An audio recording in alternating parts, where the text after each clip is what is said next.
Avez-vous déjà pensé que le dernier chiffre de l'année de naissance de vos enfants pourrait cacher un secret fascinant sur leur personnalité et leur destin? Ce n'est pas un simple hasard si votre fils ou votre fille est né en 2012 plutôt qu'en 2013. La numérologie familiale, cette science ancestrale que nos grands-mères connaissaient intuitivement, révèle des vérités surprenantes que la science moderne commence tout juste à effleurer. Je vais vous dévoiler aujourd'hui ce que personne ne vous a jamais dit sur ce code caché dans la date de naissance de vos petits. Vous allez être stupéfaite de découvrir à quel point ce simple chiffre influence déjà leur comportement quotidien et pourrait même prédire leur talent futur. Avant de plonger dans ces révélations, dites-moi dans les commentaires de quelle ville vous nous regardez et le dernier chiffre de l'année de naissance de vos enfants. Abonnez-vous à notre chaîne pour ne manquer aucune de nos découvertes sur les mystères familiaux qui nous entourent. Ensemble, nous allons décoder ce secret choquant qui se cache sous vos yeux depuis la naissance de vos trésors. C'était un matin d'automne ordinaire à Lyon lorsque Sophie Moreau, professeure de mathématiques à l'université, a fait une découverte qui allait bouleverser sa vision de la parentalité.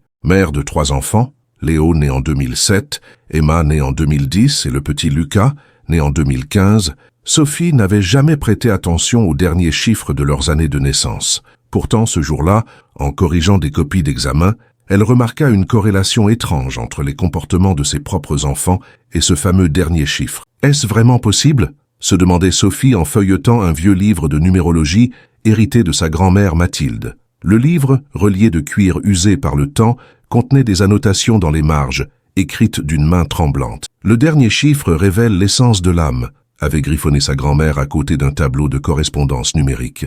Sophie avait toujours considéré ses croyances comme des superstitions d'un autre temps. Après tout, elle était scientifique, habituée aux équations et aux preuves tangibles. Pourtant, en observant Léo, dont l'année de naissance se terminait par 7, elle ne pouvait s'empêcher de noter sa nature réfléchie et analytique, exactement comme le décrivait le livre pour les enfants du 7. Emma, avec son année terminant par 0, montrait cette capacité d'adaptation et cette créativité caractéristique des enfants du 0. Quant à Lucas, enfant du 5, son énergie débordante et son besoin constant de mouvement correspondaient parfaitement aux descriptions. Le mari de Sophie, François, consultant en informatique pragmatique et cartésien, riait de ses observations. « Tu vois des patterns partout, ma chérie. C'est ton cerveau de mathématicienne qui cherche des structures, » disait-il en sirotant son café dans leur appartement avec vue sur le Rhône. Mais Sophie ne pouvait plus ignorer ces coïncidences troublantes. Elle décida alors d'approfondir cette théorie, sans savoir qu'elle s'engageait dans une aventure qui allait transformer sa compréhension de ses enfants et révéler des secrets de famille longtemps enfouis. Ce que Sophie ne savait pas encore, c'est que dans un petit village du sud de la France, à Saint-Rémy-de-Provence, une vieille dame nommée Élise Dufour gardait précieusement un manuscrit ancien qui contenait des révélations encore plus surprenantes sur cette science oubliée. Et le destin allait bientôt mettre ces deux femmes sur la même route. La rencontre entre Sophie et Élise fut le fruit d'une série de coïncidences que certains appelleraient le destin. Tout commença lors des vacances de Toussaint, quand la famille Moreau décida de s'offrir un week-end dans le sud pour profiter des derniers rayons de soleil avant l'hiver. Saint-Rémy-de-Provence n'était pas leur destination initiale, mais une déviation sur l'autoroute les obligea à modifier leur itinéraire. « C'est un signe », murmura Sophie, alors que François levait les yeux au ciel avec un sourire indulgent. Le village provençal les accueillit dans un tableau parfait de platanes centenaires et de façades ocre baignées de lumière dorée. Emma, fascinée par les vitrines des antiquaires, s'arrêta net devant une petite boutique à la devanture violet lavande. « Maman, regarde ces livres anciens !» s'exclama-t-elle en pointant du doigt une vitrine où s'empilaient des grimoires à l'aspect vénérable. « La maison des chiffres !» annonçait une enseigne en fer forgé. Sophie ressentit un frisson inexplicable en poussant la porte de la boutique, accompagné du tintement d'une clochette en cuivre. L'intérieur sentait le papier ancien et la cire d'abeille. Derrière un comptoir en bois sombre se tenait Élise Dufour, 87 ans, le dos droit malgré son âge, les yeux d'un bleu perçant sous une couronne de cheveux blancs parfaitement coiffés. « Je vous attendais », dit simplement Élise avec un léger accent provençal, comme si l'arrivée de Sophie était une évidence. « Vous cherchez des réponses sur les nombres et vos enfants, n'est-ce pas ?» Sophie resta bouche bée. « Comment pouvez-vous savoir ? Les chiffres parlent à ceux qui savent les écouter, » répondit Élise, en sortant de sous le comptoir un manuscrit relié de cuir bleu nuit. « Ce livre appartient à ma famille depuis 8 générations. Il contient la véritable science des nombres natals, bien au-delà des simplifications modernes. Ce fut le début d'une conversation qui dura des heures. François emmena les enfants explorer le village, pendant que Sophie restait suspendue aux lèvres d'Élise. La vieille dame lui expliqua que cette connaissance remontait aux civilisations antiques, passant par les Égyptiens, puis les Grecs, avant d'être préservée par des familles comme la sienne à travers les siècles. Chaque dernier chiffre représente une énergie cosmique qui imprègne l'enfant dès sa naissance, expliquait Élise en montrant des diagrammes complexes dans le manuscrit. Ce n'est pas seulement une question de personnalité, mais aussi de talent latent, de défis à surmonter et de destin potentiel. Sophie apprit que les enfants nés une année finissant par 1 comme 2021 portèrent l'énergie du commencement, faisant d'eux des pionniers naturels, mais aussi des êtres qui luttent parfois contre l'impatience. Ceux dont l'année se terminait par 2 possédaient une sensibilité extraordinaire et une intuition affûtée, mais devaient apprendre à établir des limites émotionnelles. Votre Léo, né en 2007, porte l'énergie du chercheur spirituel, observa Élise. Et les enfants du 7 posent des questions profondes dès leur plus jeune âge. Ils ressentent le besoin de comprendre les mécanismes invisibles du monde. Sophie se souvint alors des questions existentielles que Léo posait déjà à 5 ans, demandant pourquoi les étoiles ne tombaient pas ou ce qui se passait quand on rêvait. Ces interrogations qui la laissaient souvent sans réponse adéquate. Emma, avec son année terminant par 0, se trouve à un carrefour karmique, poursuivit Élise. Elle porte en elle la sagesse accumulée et la capacité de transformation. Ses enfants semblent parfois vieux dans de jeunes corps. Sophie frissonna en se rappelant comment sa fille de 8 ans consolait parfois les adultes avec des mots d'une maturité déconcertante. Quant à votre petit Lucas, l'enfant du 5, il est né pour explorer et expérimenter. La liberté est son besoin fondamental. Contraindre un enfant du 5, c'est comme mettre un oiseau en cage. Les paroles d'Élise résonnaient profondément avec les observations de Sophie, mais au-delà des profils généraux, la vieille dame lui révéla des correspondances plus subtiles, des interconnexions entre les chiffres et les événements de vie, des cycles et des rythmes qui gouvernaient le développement de chaque enfant selon son chiffre natal. En quittant la boutique ce soir-là, avec une copie du manuscrit qu'Élise avait insisté pour lui offrir, Sophie sentait que sa perception maternelle venait de s'élargir considérablement. Elle ne voyait plus seulement ses enfants à travers le prisme de leur comportement quotidien, mais à travers le potentiel encodé dans leur année de naissance, un code qu'elle était désormais déterminée à déchiffrer pleinement. De retour à Lyon, Sophie commença à appliquer ses nouvelles connaissances à sa vie familiale. Elle aménagea un petit bureau dans l'angle de son salon, près de la grande fenêtre donnant sur le parc de la Tête d'Or. C'est là qu'elle étudiait le manuscrit d'Élise chaque soir, prenant des notes dans un carnet à la couverture marbrée. François, bien que sceptique, respectait sa démarche et s'amusait même à l'appeler affectueusement « ma numérologie en chef ». Ce qui frappa d'abord Sophie, c'était la façon dont cette connaissance transformait ses interactions quotidiennes avec ses enfants. Un matin, alors que Lucas refusait catégoriquement de s'habiller pour l'école, s'agitant dans tous les sens comme une petite tornade, Sophie se rappela les conseils d'Élise concernant les enfants du 5. Au lieu de l'obliger à rester immobile pendant qu'elle l'habillait, elle transforma le moment en jeu dynamique. « Ah Lucas, imagine que tu es un astronaute qui doit enfiler sa combinaison spatiale en moins de 3 minutes pour une mission urgente. » Le petit garçon s'exécuta avec enthousiasme, relevant le défi avec une concentration nouvelle. Pour Léo, dont le 7 final indiquait un besoin de profondeur et de sens, Sophie modifia leur rituel du coucher. Au lieu des histoires habituelles, elle commença à lui lire des mythes et légendes du monde entier, nourrissant son appétit pour les questions existentielles. Les yeux brillants de son fils lorsqu'il discutait ensuite du courage de Thésée ou de la sagesse d'Athéna lui confirmaient qu'elle avait touché quelque chose d'essentiel en lui. Quant à Emma, l'enfant du 0, Sophie comprit qu'elle avait besoin d'espace de transition entre les activités. Sa fille n'était pas capricieuse lorsqu'elle semblait traîner pour passer d'une tâche à l'autre. Elle intégrait simplement les expériences d'une manière plus profonde que ses frères. Sophie lui offrit donc un petit sablier de 5 minutes, lui permettant de visualiser le temps de transition dont elle disposait. Ces ajustements, apparemment mineurs, produisirent des effets remarquables sur l'harmonie familiale. Les crises diminuèrent, remplacées par une communication plus fluide. François lui-même, malgré son scepticisme initial, dut reconnaître les changements positifs. « Je ne sais pas si c'est la numérologie ou simplement le fait que tu observes mieux les enfants », admit-il un soir, mais quelque chose fonctionne indéniablement. Encouragée par ses succès, Sophie élargit son champ d'investigation. Elle commença à observer les enfants de ses amis, de ses collègues, puis ceux de ses étudiants qui étaient parents. À chaque rencontre, elle notait discrètement l'année de naissance et les traits de caractère les plus saillants. Les correspondances qu'elle découvrait étaient trop nombreuses pour être attribuées au hasard. Un jour, lors d'une réunion de parents d'élèves au collège de Léo, Sophie se trouva assise à côté de Marielle Girard, mère d'Antoine, née en 2008. Selon le manuscrit, les enfants dont l'année se termine par 8 sont souvent confrontés à des défis d'autorité et d'équilibre entre ambition et éthique. Antoine est brillant, confia Marielle avec un soupir, mais il est constamment en conflit avec ses professeurs. Il remet tout en question, surtout quand il s'agit de règles qu'il trouve arbitraires. Sophie hocha la tête. As-tu essayé de lui expliquer le pourquoi derrière chaque règle? Les enfants comme Antoine ont besoin de comprendre la structure sous-jacente, pas seulement de suivre des directives. Marielle la regarda avec étonnement. Comment sais-tu cela? C'est exactement ce que la psychologue scolaire nous a dit après 3 séances coûteuses.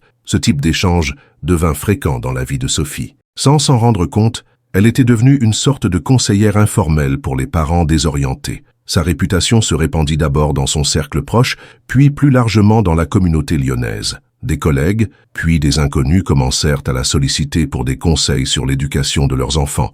Mais au-delà de cette reconnaissance extérieure, c'est dans sa propre famille que Sophie observait les transformations les plus significatives. À mesure qu'elle adaptait son approche parentale aux besoins spécifiques révélés par les chiffres, elle voyait ses enfants s'épanouir d'une manière qu'elle n'aurait jamais imaginée. Léo, autrefois réservé, commença à partager ses réflexions philosophiques dans un blog qui attira l'attention d'autres adolescents en quête de sens.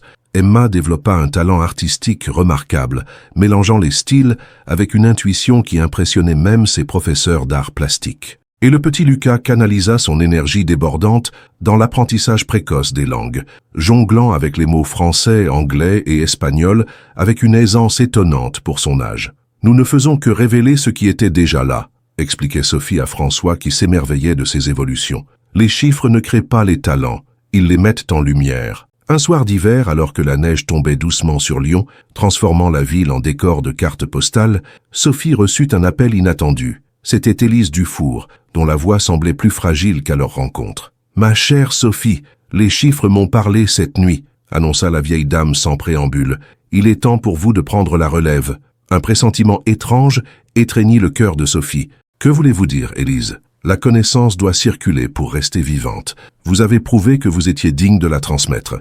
Je souhaite que vous veniez à Saint-Rémy avant le solstice d'hiver. Il y a des secrets dans le manuscrit que je ne vous ai pas encore révélés. » Sophie promit de faire le voyage, ignorant encore que cette seconde rencontre avec Élise allait non seulement approfondir sa compréhension des chiffres natals, mais aussi lui révéler un lien ancestral entre leurs deux familles, remontant à plusieurs siècles. Le train filait à travers les paysages enneigés de la vallée du Rhône, transportant Sophie vers sa deuxième rencontre avec Élise. À travers la vitre embuée, elle observait les villages qui défilaient, chacun semblant contenir 1000 histoires cachées, comme les chiffres qu'elle avait appris à décoder. François avait accepté de s'occuper des enfants pour ce week-end, comprenant l'importance que cette visite revêtait pour son épouse. En arrivant à Saint-Rémy, Sophie fut frappée par la transformation du village.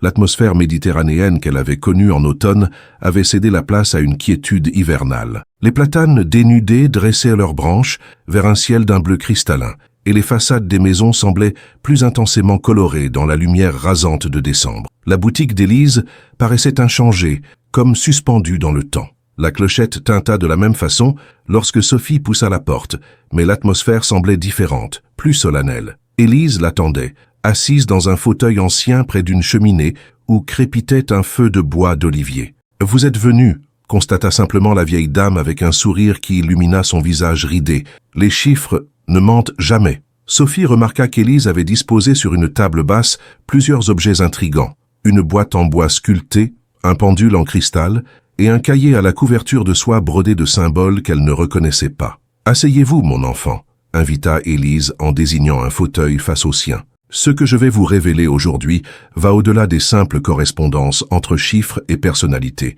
Il s'agit de comprendre comment ces énergies numériques façonnent non seulement le caractère de nos enfants, mais aussi leur parcours de vie, leurs défis spécifiques et leurs dons inexploités. » Durant les heures qui suivirent, Élise dévoila à Sophie des aspects plus profonds de cette science ancestrale. Elle lui enseigna comment les derniers chiffres des années de naissance interagissaient avec d'autres facteurs numériques, le jour de naissance, les cycles lunaires et même les coordonnées géographiques du lieu de naissance. « Prenons votre Léo né un 7 en année 7, expliqua Élise. Cette double résonance intensifie son besoin de compréhension spirituelle, mais peut aussi créer une tendance à l'isolement intellectuel. Avez-vous remarqué comment il peut parfois se perdre dans ses pensées, devenant presque inaccessible? Sophie acquiesça, surprise par la précision de l'observation. Elle n'avait jamais fait le lien entre cette tendance de Léo et son profil numérique. Pour les enfants comme lui, l'équilibre se trouve dans l'ancrage physique, poursuivit Élise. La danse, les arts martiaux,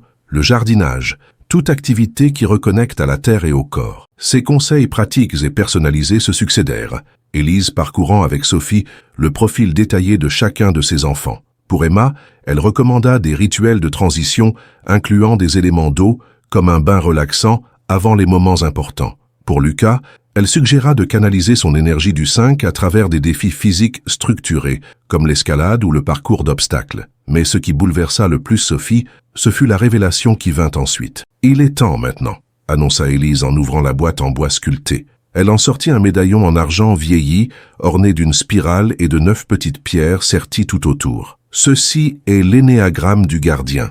Il a été transmis dans ma famille, depuis l'époque cathare. Il appartenait à la première gardienne des chiffres, Mathilde de Montségur. » Sophie tressaillit en entendant ce prénom. « Mathilde, comme ma grand-mère. » Le regard d'Élise s'illumina. « Ce n'est pas une coïncidence, ma chère. Les lignées des gardiens se retrouvent toujours. Votre grand-mère portait ce nom parce qu'elle aussi descendait de la lignée originelle. Nos familles sont liées par le sang et par la connaissance. Mais ma grand-mère ne m'a jamais parlé de tout cela, » balbutia Sophie, troublée. Elle avait bien ce livre de numérologie, mais rien de plus. Les temps étaient différents, soupira Élise. Beaucoup de gardiens ont choisi de dissimuler leur savoir pendant le siècle dernier, quand la science matérialiste a ridiculisé nos connaissances. Votre grand-mère a probablement voulu vous protéger de l'incompréhension du monde. Mais elle vous a quand même transmis le livre, n'est-ce pas? C'était sa façon de vous préparer. Cette révélation résonna en Sophie comme une vérité profonde qu'elle aurait toujours connue sans le savoir. Elle se rappela les moments où sa grand-mère Mathilde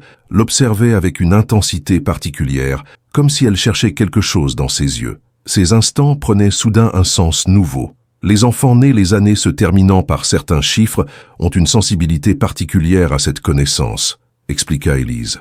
Vous, Sophie, née en 1978, portez l'énergie du 8, l'équilibre entre les mondes matériels et spirituels. C'est pourquoi vous pouvez comprendre à la fois la rigueur scientifique et la sagesse ancestrale des nombres. La conversation se poursuivit jusqu'à tard dans la nuit, Élise partageant des histoires sur les gardiens à travers les siècles, des hommes et des femmes ordinaires en apparence, mais qui détenaient une compréhension extraordinaire de l'influence des nombres sur le développement humain. Ces gardiens avaient utilisé leur savoir pour guider discrètement les familles, parfois même les communautés entières, à travers les défis spécifiques liés aux énergies numériques dominantes de chaque génération. Nous ne sommes pas des mystiques détachés du monde, précisa Élise, mais des observateurs attentifs des patterns que la plupart ne voient pas. Notre rôle n'est pas de prédire l'avenir, mais d'aider chacun à naviguer les courants énergétiques dans lesquels il est né. Sophie songea aux paroles du philosophe Sénèque qu'elle avait récemment redécouvertes. Ce n'est pas parce que les choses sont difficiles que nous n'osons pas, c'est parce que nous n'osons pas qu'elles sont difficiles. Cette sagesse stoïque prenait une résonance particulière à la lumière de ce qu'elle apprenait. N'était-ce pas exactement ce qu'elle faisait maintenant, oser explorer au-delà des limites de sa compréhension habituelle pour découvrir une connaissance qui transformait les difficultés en opportunités? À l'aube, Élise confia à Sophie le médaillon et le cahier de soie. « Vous êtes maintenant une gardienne », déclara-t-elle avec solennité. « Votre mission est double. Appliquez cette connaissance pour guider vos propres enfants vers leur plein potentiel et transmettre ce savoir à ceux qui sont prêts à le recevoir. » En quittant Saint-Rémy le lendemain, Sophie sentait un mélange d'excitation et de responsabilité. Elle portait non seulement les objets qu'Élise lui avait confiés, mais aussi une compréhension plus profonde de sa propre identité et de son rôle dans la vie de ses enfants. Le train la ramenait vers Lyon, vers sa famille, mais aussi vers un nouveau chapitre de son existence. Un chapitre où le dernier chiffre de l'année de naissance n'était plus simplement un fait aléatoire, mais une clé pour déverrouiller les dons uniques de chaque enfant et les accompagner dans leur voyage à travers la vie. De retour à Lyon, Sophie était transformée. Ce n'était pas un changement visible. Elle portait toujours ses cheveux châtains mi-longs et s'habillait avec la même élégance discrète. mais une métamorphose intérieure que sa famille perçut immédiatement. François remarqua une nouvelle assurance dans sa démarche, une présence plus ancrée. Les enfants, sans comprendre ce qui avait changé, semblaient graviter naturellement autour d'elle, comme attirés par un champ magnétique invisible. Le médaillon d'Élise reposait désormais dans un petit écrin sur son bureau et le cahier de soie était rangé dans un tiroir fermé à clé. Sophie n'avait pas encore décidé comment intégrer pleinement son nouveau rôle de gardienne dans sa vie quotidienne, mais elle savait qu'elle ne pouvait plus voir le monde comme avant. Un matin de janvier, alors que le givre dessinait des arabesques sur les fenêtres de leur appartement, Sophie prit une décision. Elle s'installa dans le salon avec ses 3 enfants et pour la première fois leur parla ouvertement de ce qu'elle avait découvert. « J'ai appris quelque chose d'important sur vous », commença-t-elle en observant leur visage curieux. « Quelque chose qui était là depuis votre naissance, mais que je ne savais pas voir. » Avec des mots simples, adaptés à chacun de leurs âges, elle leur expliqua comment le dernier chiffre de leur année de naissance reflétait certains aspects de leur nature profonde. Non pas comme une prison qui les définirait pour toujours, mais comme une boussole indiquant leurs talents naturels et leurs défis potentiels. Léo, du haut de ses 14 ans, fut immédiatement fasciné par l'aspect mathématique et philosophique de cette connaissance. « C'est comme un code caché dans notre date de naissance », s'exclama-t-il, ses yeux s'illuminant d'excitation intellectuelle. Emma, 10 ans plus intuitive, hocha simplement la tête comme si elle avait toujours su qu'il existait une explication à sa façon particulière de ressentir le monde. « C'est pour ça que j'aime les moments calmes entre les activités », murmura-t-elle. « Mon 0 a besoin d'espace pour respirer. » Quant au petit Lucas, 7 ans, il sautillait sur place en demandant « Et mon 5, maman, il fait quoi exactement ?» Sa réaction physique immédiate était elle-même une parfaite illustration de l'énergie dynamique associée à son chiffre. François, qui avait écouté la conversation depuis le seuil de la pièce, s'approcha avec un sourire mi-amusé, mi-intrigué. « Et moi, qu'est-ce que mon chiffre dit de moi ?» demanda-t-il, rejoignant le cercle familial. Sophie sourit en retour. « Toi, mon cher, avec ton 4 final, tu es le bâtisseur, celui qui crée des structures solides et durables. » Elle désigna d'un geste leur foyer. « Regarde ce que tu as construit, une famille, une carrière, une vie stable. » Le 4 est l'architecte du monde matériel. François parut surpris par la précision de cette description. Lui qui avait toujours aimé construire, d'abord des maquettes dans son enfance, puis des systèmes informatiques dans sa vie professionnelle, et qui attachait tant d'importance à la sécurité de leur famille. Ce moment marqua le début d'une nouvelle dynamique familiale. Au lieu d'imposer cette connaissance comme une vérité absolue, Sophie l'introduisit comme un outil de compréhension mutuelle, un langage commun qui permettait à chacun de mieux saisir ses propres besoins et ceux des autres. Pour Léo, comprendre son énergie du 7 l'aida à accepter son besoin de solitude, sans se sentir coupable. Sophie lui aménagea un espace de méditation dans sa chambre, un simple coussin près de la fenêtre, où il pouvait se retirer pour réfléchir. Elle l'encouragea également à tenir un journal de ses questions existentielles, créant ainsi un pont entre son monde intérieur riche et la réalité extérieure. Emma bénéficia d'une approche différente. Comprenant mieux son besoin de transition harmonieuse, toute la famille adopta un rituel de moment zéro avant les activités importantes, 1 minute de silence où chacun se centrait, permettant à Emma de s'adapter aux changements imminents. Sa créativité s'épanouit davantage lorsque Sophie lui proposa de créer un journal des cycles où elle pouvait dessiner ou écrire ses observations sur les changements de saison, les phases lunaires et ses propres rythmes intérieurs. Pour Lucas, la découverte de son énergie 5 fut libératrice. Au lieu de lutter contre son besoin constant de mouvement, Sophie réorganisa ses temps d'études en séquences courtes, entrecoupées d'activités physiques. Elle créa avec lui un parcours d'apprentissage dans l'appartement où chaque matière scolaire était associée à un lieu différent, lui permettant de se déplacer tout en étudiant. François, initialement le plus sceptique, devint paradoxalement le plus enthousiaste. Il commença à s'intéresser sérieusement à cette science des nombres, apportant sa rigueur d'informaticien à l'étude des patterns numériques. Si on considère cela comme un langage symbolique pour décrire des tendances comportementales observables, expliquait-il à ses collègues intrigués, alors c'est simplement une autre forme de codage des informations humaines. Au fil des semaines, Sophie commença discrètement à partager certains aspects de cette connaissance avec son entourage. Non pas en s'autoproclamant experte ou en imposant ses vues, mais en offrant des perspectives nouvelles lorsqu'on lui demandait conseil. Sa collègue Nathalie, professeure de physique, s'étonnait des difficultés de son fils Mathieu, né en 2009. Il est brillant en sciences, mais il refuse systématiquement de montrer son travail, comme s'il voulait garder ses méthodes secrètes. Sophie sourit en reconnaissant l'énergie du 9, le chiffre de la complétion et de la vision globale. Les enfants comme Mathieu voient souvent directement la solution, sans passer par les étapes intermédiaires, expliqua-t-elle. Pour eux, détailler leur raisonnement semble superflu. Essaie peut-être de lui présenter cela comme un défi de communication, comme un traducteur qui doit rendre accessible aux autres ce qu'ils voient intuitivement. Ce conseil fonctionna remarquablement bien, et bientôt d'autres collègues, puis des amis et même des parents d'élèves commencèrent à solliciter l'avis de Sophie sur des questions éducatives. Sans jamais mentionner explicitement les enseignements d'Élise ou son rôle de gardienne, elle intégrait subtilement cette sagesse dans ses conseils, aidant de nombreuses familles à mieux comprendre les besoins spécifiques de leurs enfants. Un jour, alors qu'elle préparait le dîner, Emma vint la trouver avec une question inattendue. « Maman, est-ce que tu pourrais expliquer les chiffres à ma meilleure amie Chloé ? Sa maman et elle se disputent tout le temps, et je pense que c'est parce qu'elles ne comprennent pas leurs chiffres. » Sophie s'arrêta, le couteau à légumes en main. « Qu'est-ce qui te fait penser cela, ma chérie ? Chloé est née en 2010, comme moi. Alors elle a un 0. Mais sa maman est toujours pressée, et veut que tout soit fait immédiatement. Je crois qu'elle ne comprend pas que Chloé a besoin de temps pour changer d'activité. » Cette observation perspicace émut profondément Sophie. Non seulement Emma avait intégré cette compréhension pour elle-même, mais elle commençait à l'utiliser pour interpréter les dynamiques relationnelles autour d'elle. La sagesse des nombres se transmettait déjà à la génération suivante. « Peut-être pourrions-nous inviter Chloé et sa maman à goûter », suggéra Sophie. « Je ne parlerai pas directement des chiffres,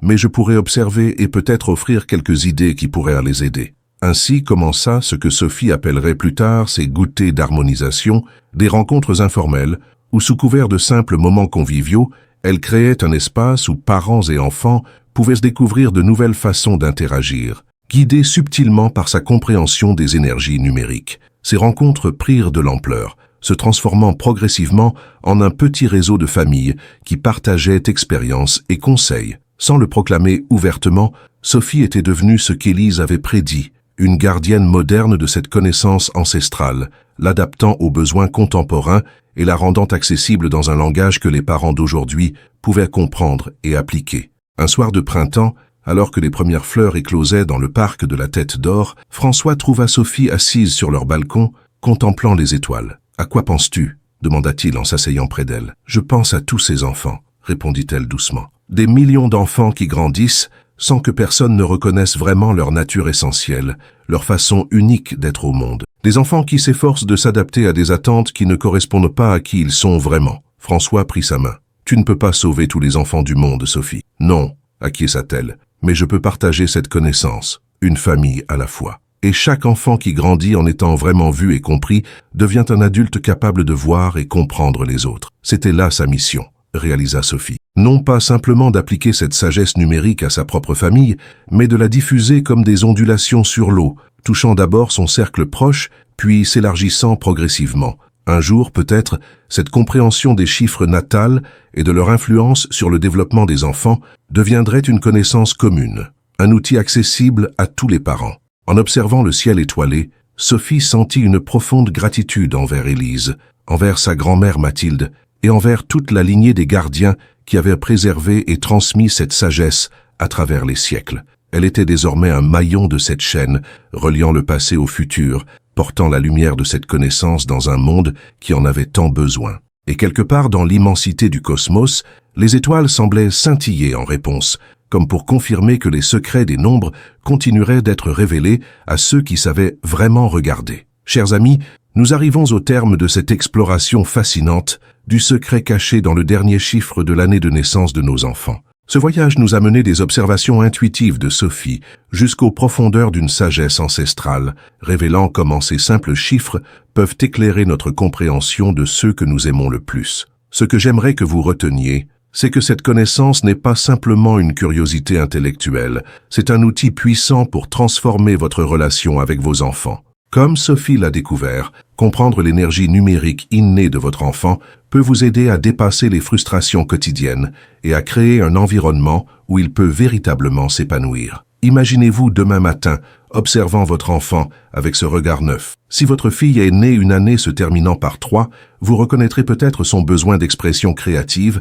et lui offrirez des opportunités de communiquer ses émotions à travers l'art ou la musique. Si votre fils porte l'énergie du 6, vous comprendrez mieux son besoin d'harmonie familiale et d'équilibre, sa sensibilité aux tensions domestiques. Cette compréhension n'excuse pas les comportements difficiles, mais elle les éclaire d'une lumière nouvelle, transformant l'irritation en compassion et les défis en opportunités d'évolution. N'est-ce pas ce que nous recherchons tous en tant que parents, des outils pour mieux accompagner nos enfants dans leur voyage unique? Je vous invite à faire une expérience simple. Prenez un moment ce soir pour réfléchir aux derniers chiffres de l'année de naissance de chacun de vos enfants. Observez-les pendant une semaine avec cette clé de lecture. Notez les correspondances, les moments où leur comportement reflète parfaitement l'énergie de leur chiffre natal. Vous serez surpris de voir combien cette simple prise de conscience peut transformer votre perception et vos interactions. Comme l'a découvert Sophie, cette connaissance n'est pas destinée à rester confidentielle. Partagez-la avec d'autres parents qui luttent pour comprendre leurs enfants. Parfois, une simple conversation autour d'un café peut semer une graine qui transformera toute une dynamique familiale. J'aimerais connaître vos expériences. Le dernier chiffre de l'année de naissance de vos enfants correspond-il aux traits de caractère que nous avons explorés? Avez-vous déjà remarqué ces patterns sans pouvoir les nommer? Partagez vos observations dans les commentaires ci-dessous. Votre témoignage pourrait être exactement ce dont un autre parent a besoin aujourd'hui. Si cette exploration vous a touché, si elle a éveillé en vous une curiosité nouvelle pour comprendre vos enfants à un niveau plus profond, abonnez-vous à notre chaîne. Nous continuerons à explorer ces sagesses oubliées qui peuvent éclairer notre parentalité moderne. Et n'hésitez pas à partager cette vidéo avec les parents que vous connaissez, particulièrement ceux qui traversent des moments difficiles avec leurs enfants. Parfois, une nouvelle perspective est tout ce dont nous avons besoin pour transformer nos défis en opportunités de croissance. Souvenez-vous que la compréhension est le premier pas vers l'harmonie. En déchiffrant le code caché dans l'année de naissance de vos enfants, vous ne découvrez pas seulement leurs défis potentiels, mais aussi leurs dons uniques, ces talents spéciaux qui sont leur contribution singulière au monde. Comme Sophie l'a appris d'Élise, nous ne sommes pas simplement des observateurs passifs du développement de nos enfants, nous sommes les gardiens de leur potentiel, les guides qui peuvent les aider à naviguer les courants énergétiques dans lesquels ils sont nés. Et peut-être qu'en comprenant mieux nos enfants, nous nous comprendrons également mieux nous-mêmes, déchiffrant notre propre code numérique et les leçons qu'il contient. Merci de m'avoir accompagné dans cette exploration des secrets révélés par le dernier chiffre de l'année de naissance de vos enfants. Jusqu'à notre prochaine rencontre, observez, écoutez et laissez les nombres vous parler de ceux que vous aimez.